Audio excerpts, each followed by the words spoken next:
Before we get going into the video, my name is Brando. For the new viewers, I'm the founder of Brandlux Media. We are an e-commerce growth agency. We've been able and so fortunate to work with 100 plus partners. And so the reason I started this channel is to document every framework that I know is proven to work and that actually work so that you can get some value from it and, hopefully make your business a success. With no further ado, I hope you enjoy this video.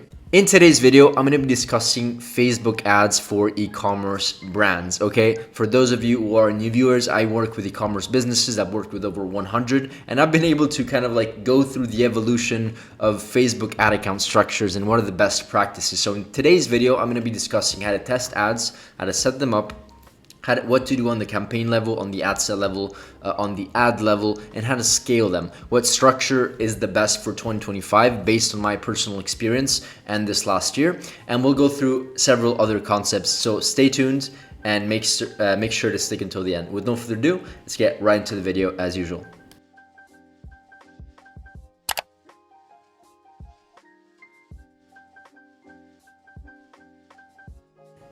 Great. So before we get into the structure and how to set them up, what are the best practices, what I've learned in 2024, and what we're going to start doing moving into 2025.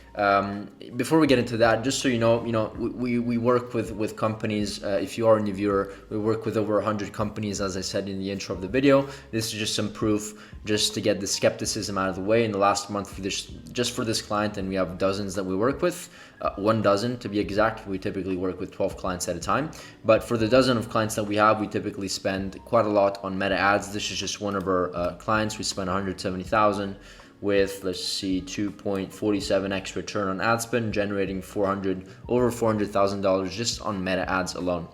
Okay, and so we also have some clients that do same numbers, even of course a lot bigger numbers, and across multiple channels. Okay, so this is just last month. Let me just refresh so this is real. Now that we got the proof out of the way, and that I've seen accounts scale pretty significantly, let's get into the actual part of the video which I wanted to discuss. And I'm not sure why this is grayed out. Let me just go back into it. Okay, cool. So first of all, I showed you the proof. These are just some other clients that we scaled or that we're helping to scale, 8-figure businesses here and there, but I already spoke about that. Now let's talk about the video, the topic of the video, how to scale ads. And there's different ways to do it, okay? So I'm going to be discussing kind of like, before I get into this important and viral topic about Facebook ad structures, I also want you to understand one quick thing, is that whenever we work with a client, and I'm just going to talk based on personal experience, if the client comes to us and they're spending $300,000 a month or $100,000 a month, even $50,000 a month, whatever the number is, and something is working on their account, okay? Of course, there's ways and strategies to improve upon the structure and all that stuff. Well, there's 2 things that I want to say. First of all, the most important thing will be creative. That's by far the most important thing. If you do not craft good creatives, if you're not analytical about structuring and delivering high quality creatives, whatever you do with your ad account will just not work. Okay, it's not based on the structure. The structure is what allows you to scale to that next level. But the first step that you have to nail down is the creative. So that's step number 1. Step number 2, whenever clients come to us, and let's say they're doing 50K a month, and they spend 50,000 and they have an ABO structure with a CBO campaign, or maybe they have like a particular structure that's like ACS and campaign and ABO, right? If that works for them, and we don't necessarily maybe agree with that structure, it's not that the first thing that we do is like we switch everything. We have to understand that, as I always say here in the bottom, we just skip through the whole kind of sauce here. 1 second. Is that if this is the ad account, it's used to doing ABO, ACS, and ABO retargeting, and they have a testing one. If we want this to be the ideal kind of like setup, we can't just go from here to here. So I always say, like, ad accounts are like humans. If they get used to something, they like the routine of it. Okay, so we like routine, right? Going to the same coffee place, going to it's daily routine, right? So we like routine. So new campaign structure surprises the ad account, and it needs more time to optimize again. So you can't just go from one structure to another. So which is something that we do not do, right? If we want to go really to a different structure, we make the shift very, very gradual so that it's like almost seamless, and the ad account doesn't even notice that what's happening. Okay, so This, bear in mind with this. So there's two typical things that I want to discuss in this video. The first thing is kind of like an ABO structure, and this is good if you're like, sorry, 1 second, somebody's calling me. Let me put something off. Whoops. What I want to talk about is like if you are in the position where you're maybe starting out, this is a structure that I would really recommend, so that you also are in control of what you're testing. So ABO is something that has been always around, right? It's the most old style and old school strategy. It's an ABO. So ABO, you're in control of your ad sets, meaning you can control, the spend, particularly compared to like maybe other campaigns like CBO. You can be in control of how much this will spend, no matter what. With CBO, you put 5 ad sets, maybe 3 don't spend at all. Okay. So the reason why I like this as a kind of like a beginner stage is because, or maybe whenever you have a new ad account or you're like starting out, is because it's a good way to warm up the account. But not only that, it's mostly because you want to see, it's not really for warming up, because we have other campaigns for warming up, like page likes campaigns at $25 a day. That's a good strategy for a week, and you're warming up the account. But that's another topic for another video. But with this strategy, what was I going to say? You essentially have control over the ad set, as I said, for the third time. But I wanted to say also that essentially it allows you to test all of the possible angles, and then you see what the CPMs, the cost per clicks, the add to cart ratio, or the add to cart cost, initiate checkout. You basically see all of these numbers and metrics within each maybe marketing angle that you want to test, or a creative concept that you want to test. And so in this example, we basically spent $80 for each for 3 days, and we forced the spend, meaning that it's an ABO, right? It's not the CBO, like you don't have control over it. And then we noticed that particularly like these two were really standing out. So the next thing that you do is that you basically, this is a farming phase, I like to call, because you're farming and you're trying to understand what roots are gonna grow. Like you're trying to understand what's actually maybe giving you better results. This is not for scaling, okay? Scaling is mostly CBO. Now, if this ABO campaign is doing quite well, can you increase the budget by 20%? Sure, but it's like, these are maybe campaigns that start at like 20, 30, 40, $50 a day, and going from like that to like really scaling to like $5,000 budgets, ad sets, it's not the best approach in my opinion. Is it possible? Have we done it before? Yes, but I think it's better to scale with the CBO, and I'll explain why in just a second. So you can run like $10, $20 per day. It's also depending on your AOV. Maybe if you have $100, $150, $200 AOV, also like $50 a day was probably $30, $40, $50 a day is going to be a deal. Leave the ads running for three times your ideal cost per acquisition. So if your ideal cost per acquisition is $30, leave it at least at 90, 100, 120, and then you can make your decisions. That's what I would recommend, okay? And then these are D2C ads. I mean, you can run flexible ads, or you can also just run like three to four ads per campaign. So this is the structure that I would use if you're maybe starting out a new ad account or a new business, just so you are in control of the marketing angles, and you can generally see what the ad account is gonna, like the information and the data that your ad account is gonna give you back based on the angles that you wanted to test personally, okay? Now, once we find what works, we can just get what works and we plug it into a CBO, and this is where the 3-2-2 strategy comes in play. It's pretty well known. It's a topic that maybe went viral in like 2024, and every business is really getting into this approach of scaling into 2025. And I've seen many businesses, including my clients, that came to us with this structure, and they really had a healthy ad account. It's low management, meaning all you have to do is make sure you upload creatives at least once a week, every 7 days, every 5 to 7 days. And then you turn things back on and off throughout the week as you evolve and analyze the ad account. But it's not like super high management. This is a really, not really, but much more of a high management campaign, because you're in control of every single ad set, and it's kind of like monitoring everything at the same time. While this one is doing the job for you, right?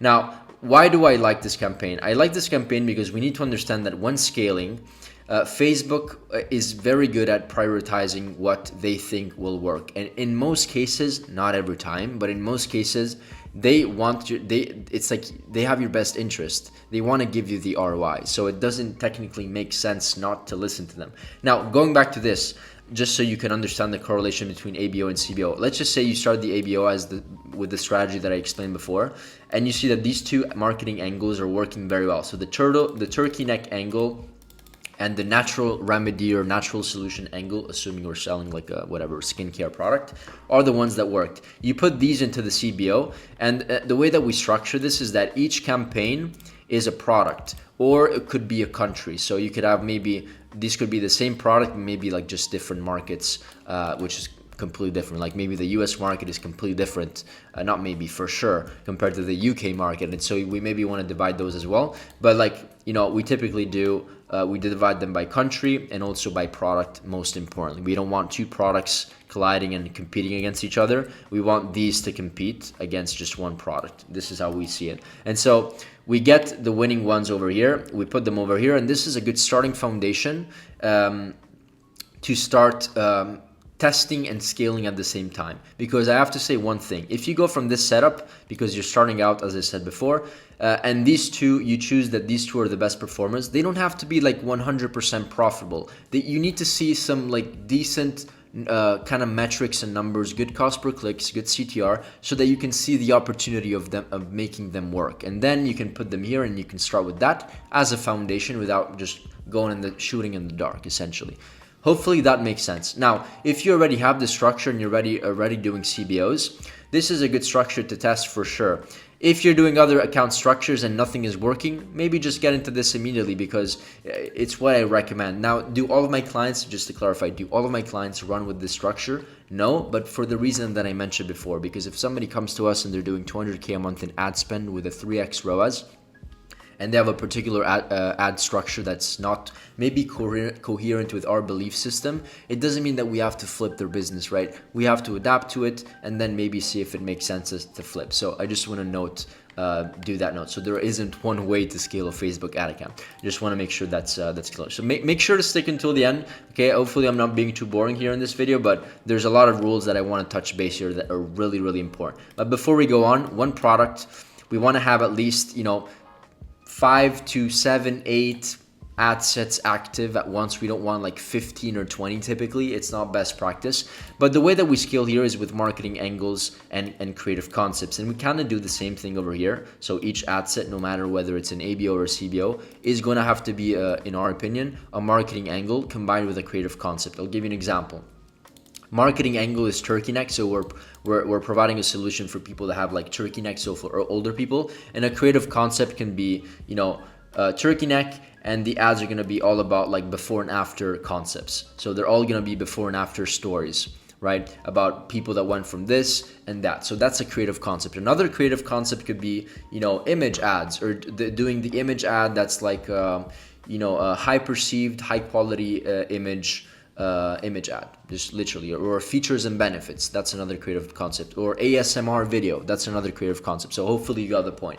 So it's gonna be a combination of one of the two, one a creative concept and one marketing angle. And this is how we scale.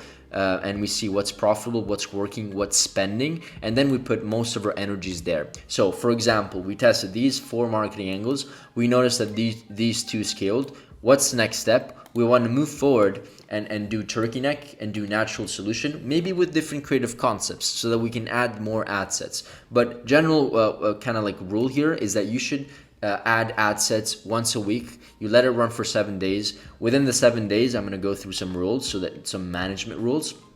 There are going to be some rules that you have to set up and oversee and kind of like control the ad account to make sure that you're not wasting money. But you should put ads and add ad sets every single week, just at the end of the week, start of the week, at least once a week. It doesn't really matter, okay? So this is how we're scaling. We're scaling from a creative perspective, not because we have like a super fancy ad account. And then when things work, we try to scale the budget by 20%. But in that, I'm going to be discussing about all of that in just a second over here. These are D2C ads. We like to run flexible ads. Not always, but in most cases we do, because these ads are not going to be completely different to each other. They're all going to be related to the turkey neck angle. these ads are going to be related to the natural solution angle, right? And with the flexible ads, people might be saying, oh, you don't have control and you can't really see what ad really worked. But if we have to be honest, we don't really care too much because all of these ads are quite similar. Maybe they have like a similar storyline or just different hooks but same body, so it's like very, very similar structure in terms of turkey neck, the turkey neck angle, and very similar in structure with the creative concept, because we don't want to test like 7 different creative concepts in one ad set, because then we have too many variables. The only variables we want to test is the angle, the turkey neck, and choosing one specific creative concept. ASMR, before and after, features, benefits, whatever you want, okay? So hopefully this makes sense. Let's go into the structure of how to actually manage this. Test 2 to 3. This is, it depends on your budget as well, and what you're doing and how fast you're turning things off and on, also depending on budget. But typically, if you are able to do 2, 3, let's just say 2 to 4 ad sets every 7 days with the 3 to 2 strategy. And by the way, why is it called 3 to 2? I didn't explain. It's 3 videos or images, 2 headlines, and 2 ad copies on a flexible ad. So you open the flexible ad option, you select it, and then you add 3 images or videos, 2 headlines, and 2 ad copies. And what the flexible ad does is that it mixes and matches all the combinations to give you the best results. Okay, that's what it is.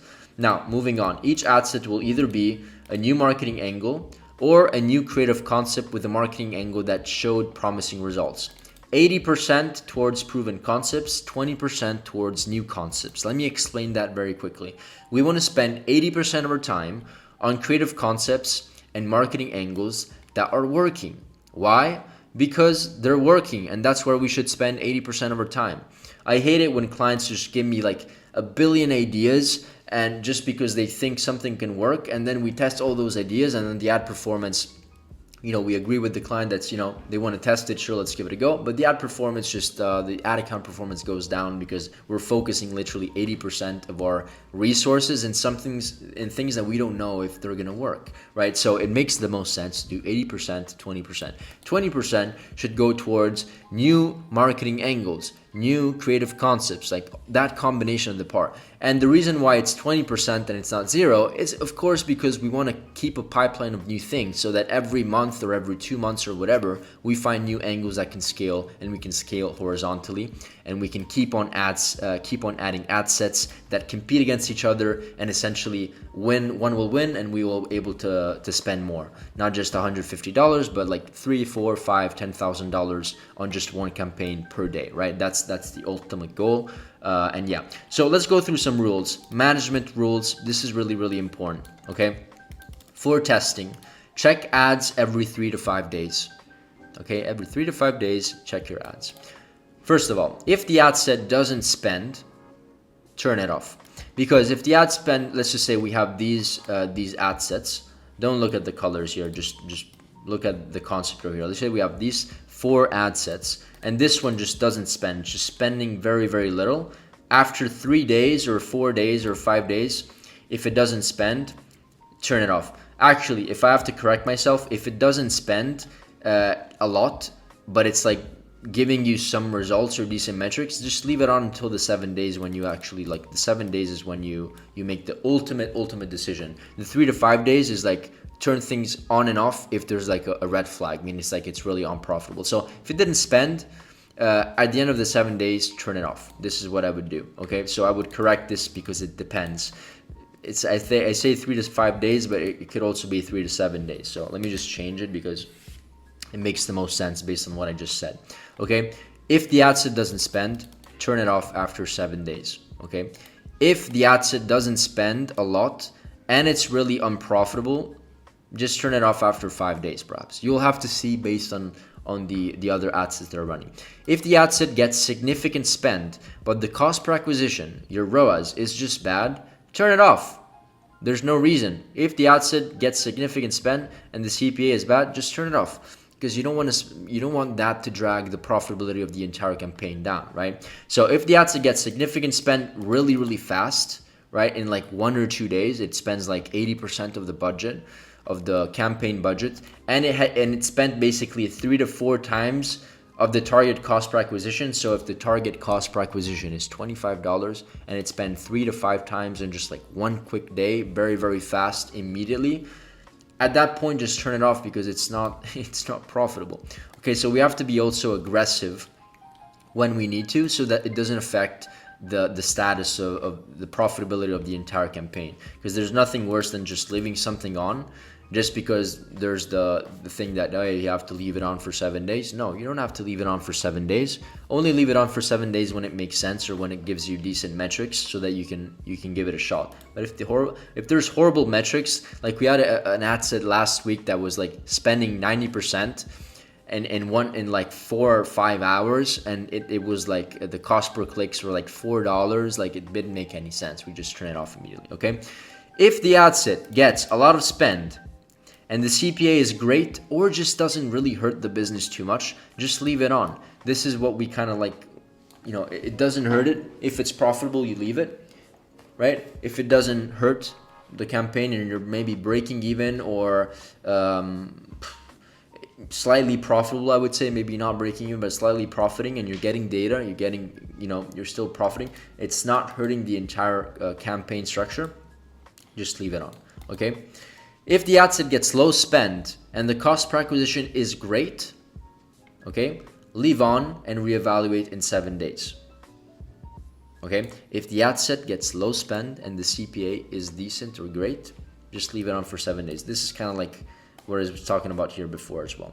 Okay, because we want to give it 7 days, because what Facebook happens in the CBO campaign is that maybe day 1, 2, 3, 4 it's just not spending, but what if day 5, 6, and 7 spends, right? If you turn it off at day 3, you didn't give it really a shot, right?